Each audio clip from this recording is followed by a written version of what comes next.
సుధీర్ గారు, మీరు కొన్ని షోస్ లో పాటలు పాడారు కదా, పాపం ఆ చిట్టి తల్లి కోసం ఏదైనా పాడడానికి ట్రై చేయండి. నా కోసం పాడుతుందేమమ్మా. అలల కడలి తనదిలే, ఆ వర్షమే తనదిలే, ఈ వెన్నెల తనదిలే, నా చిట్టి ఎప్పుడు నాదే. సచ్ ఏ మల్టీ టాలెంట్, ఎంత బాగా పాడారు. నా అమ్మ నీవేలే, నీ బొమ్మ నేనేలే, రివ్వంటూ పై పైకే రా ఎగిరిపోదా. మేమందరం కూడా ఎమోషనల్ అయిపోయాం, నిజంగా అంత టచింగ్ గా ఉంది అసలు. నాతోటి మాట్లాడే బుజ్జాయిన నీకు నేరుగా చూకుతావా?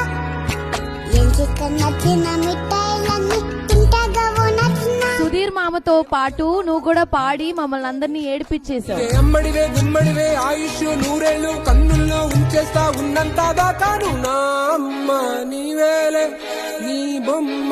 చిన్నప్పుడు ఏం చెప్పేవారంటే పూర్వజన్మ పాపాలు ఈ జన్మలో కూడా వస్తాయని చెప్పారని. ఇప్పుడు ఏమంటున్నారు అంటే లేదు, ఏ జన్మలో చేసిన పాపం ఆ జన్మలోనే వాళ్ళు అనుభవిస్తారు అని.